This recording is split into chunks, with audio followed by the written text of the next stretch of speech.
सब मिल जावे। झूठ के झूठ नंद घर आवे, नंद घर आवे। अरे झूठ के झूठ नंद घर आवे, झूठ के झूठ नंद घर आवे। ब्रह्मानंद समान आज सुख सबने पायो है, ब्रह्मानंद समान सुख सबने पायो है। ब्रज में है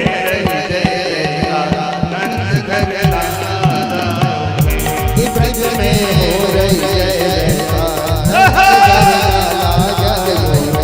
ब्रज में है रही जयकार नंद घर लाला जायो है, ब्रज में नंद घर लाला जायो है। लाला जायो है यशोदा ने लाला जायो है, लाला जायो है यशोदा ने लाला जायो है। वो ब्रज में ब्रज में है जयकार नंद घर लाला जायो है, ब्रज में हो रही है नंद घर लाला चलो हाथ रखे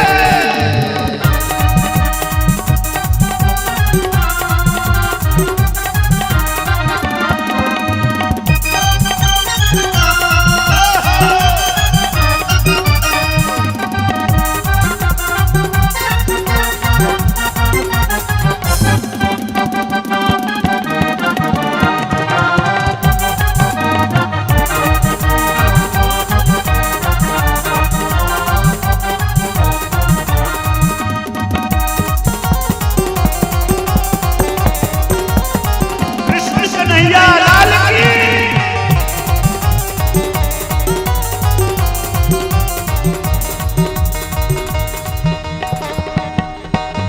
ब्रज 84 कोस में भैया, ब्रज 84 कोस में मैया। ब्रज 84 कोस में भैया, ब्रज 84 कोस में मैया। सब ही कहे मैया, सब ही कहे सब ही कहे धन जशोदा मैया, सब ही कहे धन यशोदा मैया। 80 साल की आयु में सुख ऐसो पायो है, 80 साल की आयु में सुख ऐसो पायो है। हो ब्रज में है जयकार नंद घर लाला जायो है, ब्रज में है नंद घर लाला जायो है। लाला जायो है यशोदा ने लाला जायो है, लाला जायो है यशोदा ने लाला जायो है। हो ब्रज में है जयकार नंद घर लाला, ब्रज में है नंद घर लाला जायो है। नंद घर लाला जायो है नंद घर लाला जायो है। नंद घर लाला बोलो कृष्ण कन्हैया लाल की। जय हो। आज हमारे युवा सब कमाल कर दिए। हाँ महाराज जी कमाल के हैं ना, महाराज जी भी कमाल के हैं तो टीम भी तो कमाल होनी चाहिए। ये संतों की ही महिमा हो सकती है ना। मद भक्ता यत्र गायन्ति तत्र तिष्ठामि। तो मेरे सज्जनों, कल आपने कथा श्रवण की। देखो भगवान बनना कितना कठिन है। हम सबसे पहले इंसान बन जाए। क्यों? आदमी में अगर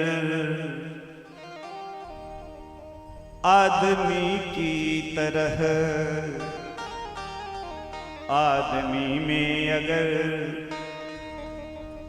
आदमी की तरह आदमियत न आवे तो वह क्या करे। आदमी में एक इंसान बन जाए। इंसान पहले बनो, भगवान को बनना बहुत मुश्किल है, लेकिन कठिन नहीं। हमने एक दिन पद्म पुराण के श्लोक को बताए थे कि भगवान बनने के क्या लक्षण है। हमारे मंच पर जो देखिए विराजमान है ना, सब भगवान, हमारे ठाकुर जी हैं सब। क्योंकि भक्ति, भक्त, भगवंत और गुरु, ये चारों में कोई अंतर नहीं है। जैसे भगवान उत्पत्तिम प्रलयम चैव भूतानाम अगतिम गतिम वित्तिम विद्याम अविद्याम योग, ये भगवान बनने के लक्षण है। तो जो पावर भगवान में होता है वही पावर संत में होता है, बल्कि संत में भगवान से ज्यादा पावर होता है। बोलो राधे राधे। संतों में वो सामर्थ्य होता है, कई बार तो भगवान में भी सामर्थ्य नहीं होता है जो संतों में होता है। आप इसी श्रीमद् भागवत की कथा में श्रवण करेंगे, संत के ऐश्वर्य का वर्णन करते हुए सुखदेव जी वर्णन करते हैं, भगवान श्री कृष्ण मिथिला पधारे, जनक जी की नगरी में पधारे। ध्यान से सुनिएगा ये कथा, ये संतों की महिमा की विशिष्ट कथा भागवत में वर्णन की गई है। एक नारद जी के मुख से आपने सुन ही ली। अब वहां जनक जी महाराज के यहां जब पधारे मिथिला में, तो संत पधारे, भगवान श्री कृष्ण के साथ जमात चलती है। जैसे हमारे महाराज जी के साथ पूरी जमात आई, संतों के साथ शिष्यों की भी जमात आई, भक्तों की जमात आई। तो भगवान श्री कृष्ण के साथ भी बहुत सारे संत थे साथ में। लेकिन वहां पे क्या हुआ कि एक ही समय में, एक ही क्षण में दो बड़े भाव, एक राजा जनक थे और एक हमारे विप्रदेव, श्रुतदेव उनका नाम, दोनों, एक के पास खूब अनंत ऐश्वर्य है, धन संपत्ति की कमी, राजा जनक है, राजा है, और एक ब्राह्मण ऐसे हैं जिनके पास केवल भाव है, हृदय के भाव है, पत्र पुष्प तुलसी पत्र अर्पित करने के लिए। कई बार तो लोग क्या करते हैं, भागवत की कथा कहने वाले लोगों को हमने सुना है कि सुदामा जी गरीब है। ऐसा सुन के मुझे बहुत दुख होता है, इतना दर्द होता है। अच्छा, एक मिनट,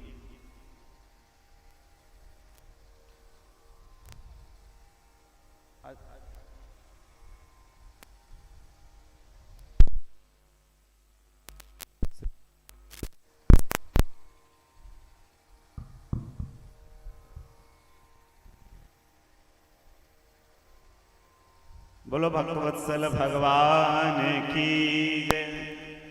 हाँ, तो हम कह रहे थे कि भागवत की कथा हम प्रायः सुनते हैं तो सुदामा जी को बड़ा गरीब के रूप में लोग बताते हैं, और मुझे, मैं मंच से मैं दावा करता हूं शायद ऐसे लोगों से कथा सुननी नहीं चाहिए। कहते सुदामा जी बड़े गरीब थे, इसका मतलब है कि आपने भागवत पढ़ी ही नहीं, सुनी सुनाई बात।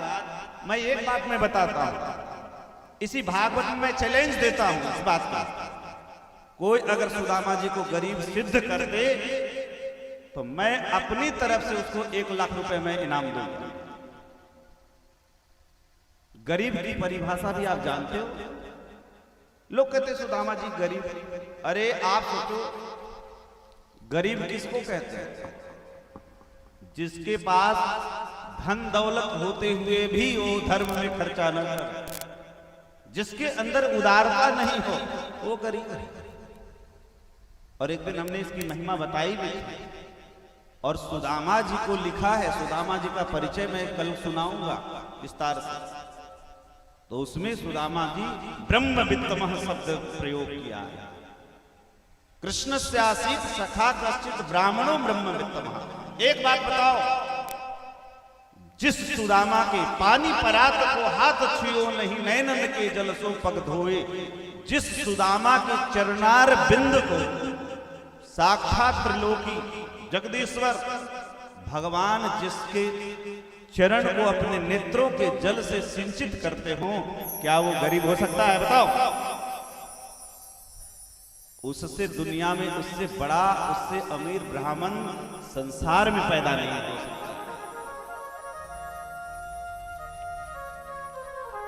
अरे भागवत थोड़ा पढ़ लो।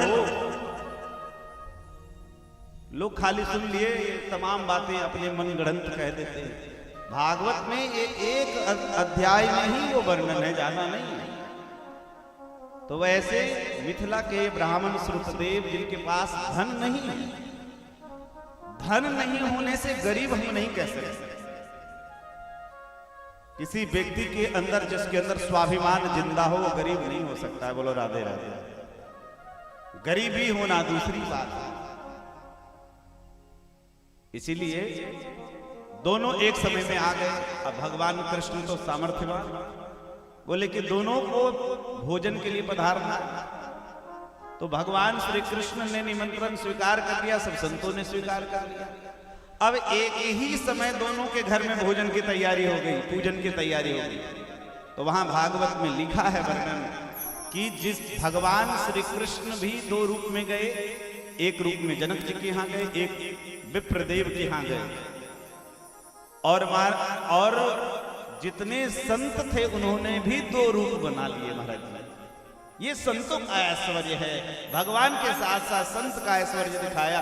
जितने संत थे वो भी दो रूपों में, और श्रुतदेव ब्राह्मण के यहाँ भी गए और जनक जी के यहाँ गए।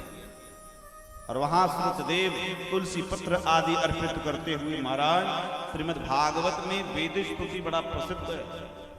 जय जय जय यजामजित दोष गृभीत गुना त्वमसि यदात्मना समवरुद्ध समस्त भगः अग जगदोक सामखिल सत्यवबोधकते क्वचिद ययात्मना चरतो नुचरे निगमः। पूरा कंठस्थ।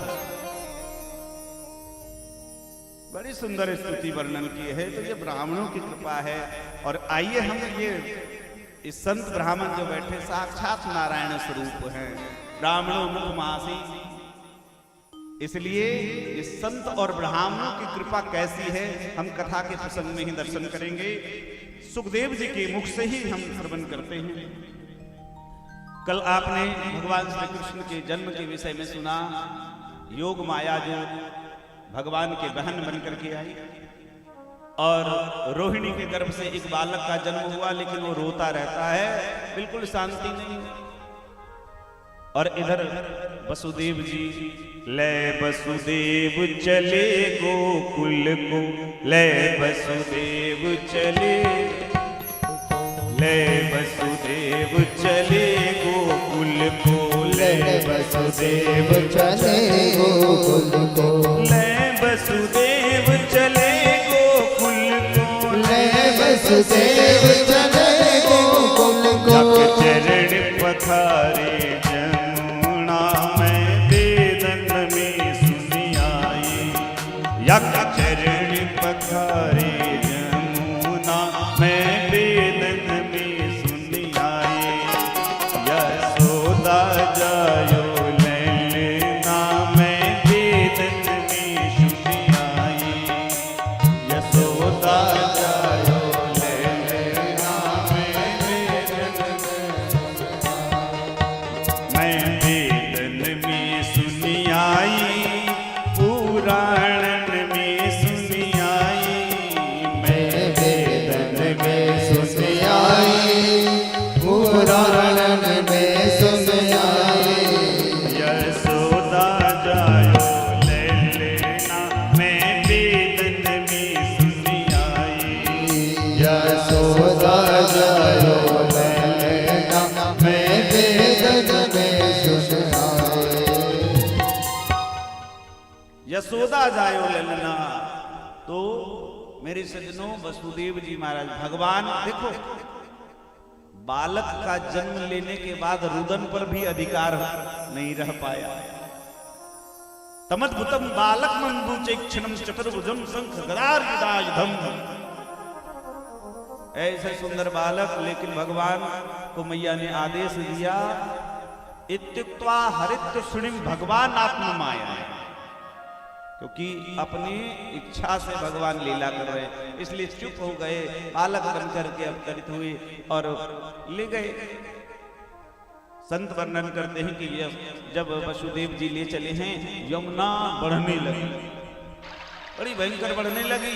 वैसे भी भादों का महीना है, महाराज घोर अंधेरी रात यहाँ का संतों ने कि यमुना क्यों बढ़ने लगी। अभी तक तो घुटने भर का जल था, लेकिन वसुदेव जी को देख करके यमुना बढ़ने लगी। क्योंकि आपको हमने कल कहा था कि देख करके सब वायुमंडल हर्षित है। दिशा प्रसेदुर गगनम, सब आकाश स्वच्छ हो गए, जंगल दिशाएं नदियां सब प्रसन्न है। नद्यः प्रसन्न सलीला हृदय जल रुहस्या दुजाली कुल सन्नादस्तपका वनराजय। नदियां प्रसन्न हैं महाराज, जंगल प्रसन्न हैं, पशु पक्षी प्रसन्न हैं, गायें प्रसन्न हैं, ये संत ब्राह्मण प्रसन्न हैं, सब प्रसन्न हैं। क्यों? क्योंकि भगवान अब आ गए हैं, अब दुख दूर हो जाएगा। इसलिए जब सब प्रसन्न है तो नद्यः प्रसन्न। नदियों में भी सबसे यमुना जी सबसे ज्यादा विशेष प्रसन्न है, क्योंकि आगे चल के यमुना जी पटरानी बनेगी। और महाराज आप सब माताओं को पता है, जब प्रथम पति से मुलाकात मेल मिलाप होता है तो स्वागत तो करना ही चाहिए। तो इसलिए भगवान के स्वागत के लिए वो बढ़ी, और ऐसी बढ़ी कि अपने ससुर जी की दाढ़ी तक आ गई, एकदम बढ़ने लगी। भगवान ने सोचा विचारा कि अरे मानो भगवान कह रहे जमने थोड़ी तुम शर्म तो करो, मर्यादा पालन करो, ससुर के सामने घूंघट में रहना चाहिए, तुम तो उनकी दाढ़ी तक आ रही है। तो यमुना में भी जवाब दिया कि ससुर जी तो आ रहे हैं, लेकिन आप अपना मुखड़ा कब दिखाओगे?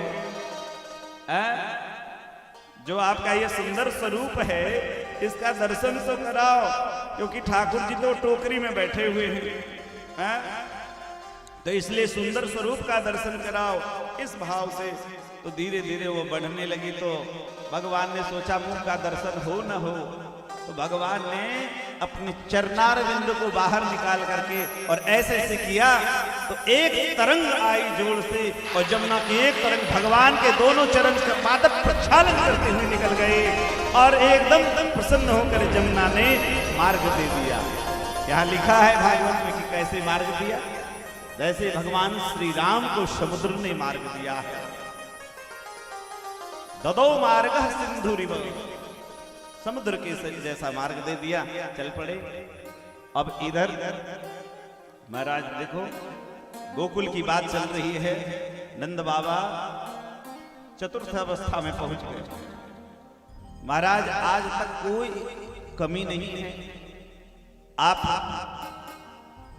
गोपालक हैं और भगवान की भक्ति में लीन रहे। एक दिन महाराज ऐसे सुंदर कोई द्वादशी की तिथि, पूर्णिमा की तिथि, ये सब तिथि विशेष होती है। तो क्या हुआ कि पूर्णिमा के दिन नंद बाबा गोकुल में ही यमुना स्नान करके वहीं घाट पर और ब्राह्मणों के लिए बढ़िया सुंदर भंडारे की व्यवस्था कर रहे थे। चकाचक सुंदर सुंदर जब बढ़िया चकाचक माल पाएंगे ना ब्राह्मण, तो भले ब्राह्मण के पास कुछ हो चाहे ना हो, लेकिन दोनों जब खा पी करके डकार लेकर के मन प्रसन्न होगा तो दोनों हाथ उठा करके खूब आशीर्वाद देंगे। और सारे ब्राह्मणों ने एक साथ आशीर्वाद दिया, पुत्रवान भव। महाराज पुत्रवान भव सुनते ही नंद बाबा रोने लगे, आंखों से अश्रु प्रवाह। ब्रज के ब्राह्मणों ने कहा कि नंद बाबा हम तो प्रसन्न है कि आपको आशीर्वाद दे रहे हैं, आप रोने लगे। भले ब्राह्मणों, यही तो दिक्कत है कि अभी तक पुत्र नहीं है, और ये बुढ़ापे की अवस्था में पुत्र होने की कोई आशा भी नहीं है। अभी तक पुत्र है नहीं, आगे आशा नहीं। ब्राह्मणों ने मूछ पर साव देके कहा कि हम भी वैसे वैसे ब्राह्मण नहीं, हम भी कर्मकांडी, हम भी ब्रज के ब्राह्मण हैं, इसलिए बाबा कोई बात नहीं। अब हम सबके मुख से ऐसी बात निकली है तो हम भी उसको सिद्ध करके दिखाएंगे। इसके लिए क्या करना होगा? बोले हम सब संतान गोपाल मंत्र का अनुष्ठान करेंगे, नारायण को प्रसन्न करेंगे। जब तक आपके घर में पुत्र नहीं हो जाए तब तक हम अपना डेरा यहाँ से उठाएंगे। बोलो राधे राधे। सब ब्राह्मण डट गए, महाराज फिर क्या कहना।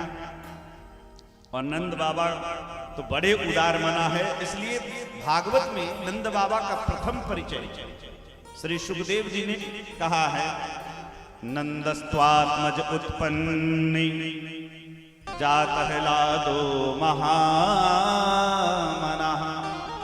महामना नाम सुना है? महामना हमारे भारतवर्ष में एक ही महापुरुष हुए जिनके नाम के आगे लगा महामना। बीएचयू का नाम आप लोगों ने सुना है? हमारे हिंदुत्व के लिए बहुत बड़ा बनारस हिंदू विश्वविद्यालय जिनकी स्थापना की, नाम हुआ किन्ने की? महामना मदन मोहन मालवीय जी के द्वारा, जिन्होंने चंदा मांग मांग करके उस विद्यालय को स्थापित किया। उनके नाम से महामना का मतलब क्या है? महामना का मतलब होता है बहुत उदार। ऐसे श्री नंद बाबा, उन्होंने बढ़िया सुंदर खाने पीने की व्यवस्था कर दी। अब तो सब ब्राह्मण महाराज खूब अनुष्ठान भजन करने लगे और उस अनुष्ठान का ऐसा फल मिला कि यशोदा मैया को कुछ अनुभव हुआ। नंद बाबा बड़े प्रसन्न हो गए और वही धीरे धीरे ये समय आया, यशोदा रानी के स्थिति को देखते ही हुए नंद बाबा 10 भाई हैं, उनके 2 बहन हैं, नंदा और सुनंदा। दोनों अपनी बहनों को बुला लिया, खूब भाभी की सेवा करने लगे। सुनंदा बड़ी है और भाभी और ननंद में बड़ा प्यार है महाराज। हाँ, ये बहुत मुश्किल से मिलता है, दोनों में बड़ा प्यार है। फिर तो क्या कहना, खूब सेवा करने लगी और धीरे धीरे धीरे धीरे समय आया। और महाराज लेकिन भगवान, यहाँ तो सब योग माया के चमत्कार से सब चल रहा है। कुछ हुआ लेकिन पता ही नहीं चला कि बेटा हुआ कि बेटी, लाला की लाली, कुछ पता ही नहीं चला। बोलो राधे राधे। पहले जब संतान की तैयारी होती है ना, तो बहुत एक्साइटमेंट बढ़ जाता है, घर के लोगों को भी लगता है। तो योग माया के कारण यशोदा सो गई हैं और उसी समय वसुदेव जी आकर के और उस कन्या को लेकर के जाते हैं अपने कलेजे के टुकड़े को। देखिए, विचार करिए आप सब भागवत की कथा सुन के कि भगवान बनना कितना कठिन है कि ठीक से अपने पिताजी का मुख भी नहीं देखा। मातृत्व का सुख जो मिलना चाहिए देवकी से वो भी नहीं प्राप्त हुआ, और रुदन जो करना चाहिए रुदन भी नहीं किए भगवान, बिल्कुल चुपचाप। तो श्रृणिम बभूव, एकदम मौन हो गए क्योंकि मामा जी का डर है। भगवान श्री कृष्ण अपने बचपन को देखिए, बचपन में तो बचपना होना चाहिए। बचपन की चीजें तो जिंदगी में काम करती है। एक गजल बड़ा सुंदर है, मैं सुनाता हूं एक आध पंक्ति। ये दौलत भी ले लो, ये शोहरत भी ले लो, भले छीन लो मुझसे मेरी जवानी, मगर मुझको लौटा दो बचपन का सावन, ओ कागज की कश्ती, वो बारिश का पानी, ये दौलत भी ले लो, ये शोहरत भी ले लो। बचपन की बातें जब याद करते हैं हम लोग को बहुत मन में बहुत प्रसन्नता लगता है। जीवन में न कमाने खाने कोई चिंता नहीं, क्योंकि बचपना ही एक अद्भुत बुद्ध। लेकिन भगवान को तो बचपना जीने का मौका भी नहीं मिला। और महाराज वसुदेव जी चले आए हैं, योग माया ने कंस को बता भी दिया है। अब इधर क्या हुआ कि ठाकुर जी प्रकट हुए हैं 12 बजे, लेकिन मथुरा से गोकुल ले जाते ब्रह्म मुहूर्त हो गए। प्रातः काल ब्रह्म मुहूर्त की बेला है और नंद बाबा 3 बजे उठते हैं, सुबह 3 बजे उठ करके और यमुना में स्नान करके और संध्या वंदन भगवान नारायण का भजन करते। महाराज ब्रह्म मुहूर्त में बालक के रुदन की ध्वनि सुनाई पड़ी तो सुनंदा जो थी एकदम झक पड़ी, उठ गई। और इधर भाभी मैया यशोदा वो मार खर्राटा ले रहे थे। खर्राटा तो सुनंदा देखी है बालक को, देख करके अतिशय प्रसन्न हो गई है। और महाराज फिर तो भागी भागी और भाभी के पास गई, बड़ी जोर से चिल्लाई, भाभी को हिलाया है बड़े जोर से, उठो उठो उठो। और जो ही यशोदा ने करवट बदल करके देखा है तो बगल में दर्शन हुआ, नील सरोरुह नील मणि, नील गिरिधर श्याम, लाजहि तन शोभा निरखी, कोटि कोटि